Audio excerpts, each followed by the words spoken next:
전세보증금 어짜면 내 전 재산일 수 있는 이 돈이 한순간에 사라질 수 있다면 어떠시겠어요? 요즘 대한민국에서 정말 심각한 문제죠. 바로 전세 사기.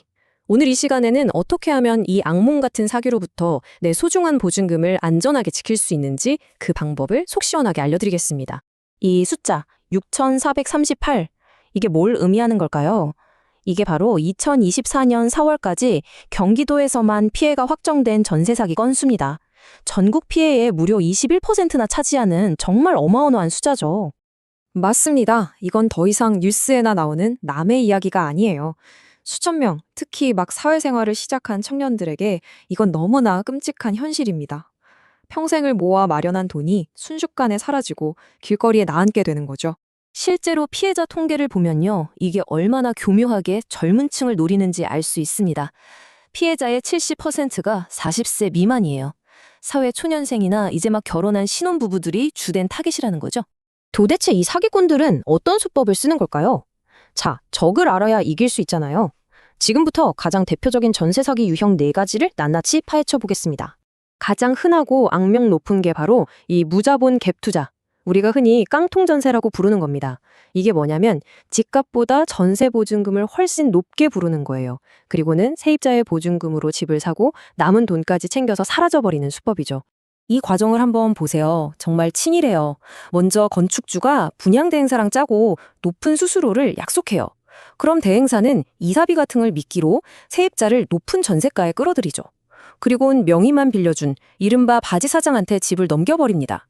결국 이 바지사장은 연락이 두절되고 내 보증금은 허공으로 날아가는 거예요. 집값이 조금이라도 떨어지면 바로 경매로 넘어가 버리니 돈을 돌려받을 방법이 정말 막막해지는 거죠. 다음은 신탁 사기입니다. 이건 진짜 교묘해서 잘 모르면 속수무책으로 당할 수밖에 없어요. 법적으로는 집주인도 아닌 사람하고 계약을 하게 만드는 거거든요. 자, 여기서 제일 중요한 포인트. 등기부 등본을 뗐는데 신탁 등기라는 글자가 보인다? 그럼 계약은 절대 원래 집주인이랑 하면 안 됩니다.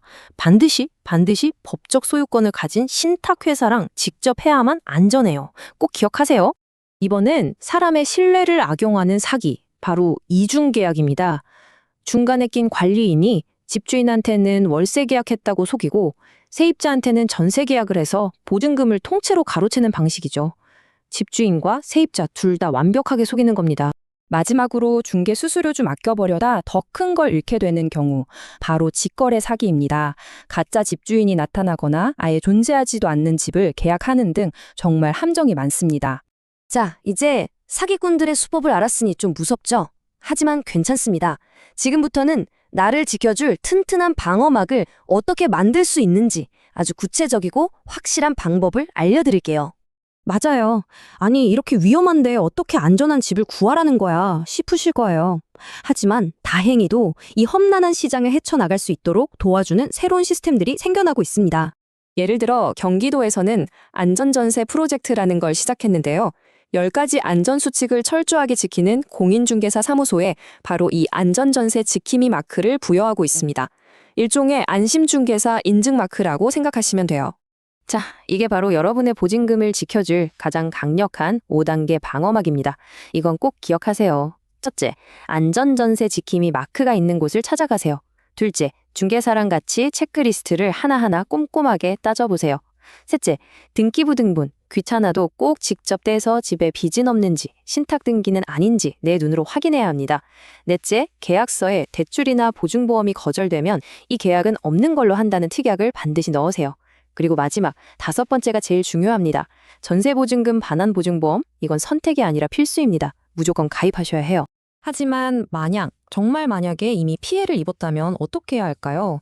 너무 막막하시겠죠? 하지만 절대 혼자라고 생각하지 마세요.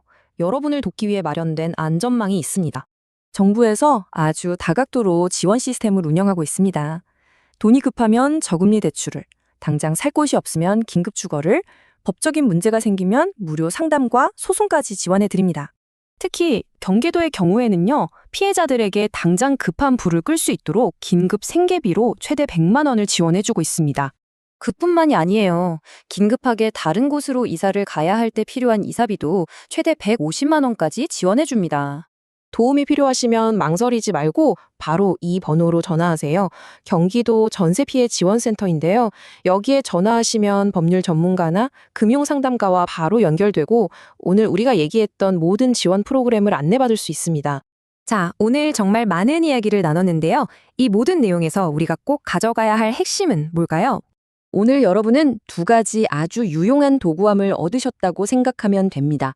사기를 막는 첫 번째 방어선, 예방 도구함. 그리고 혹시 모를 위기 상황에서 나를 구해줄 생명줄, 지원 도구함입니다.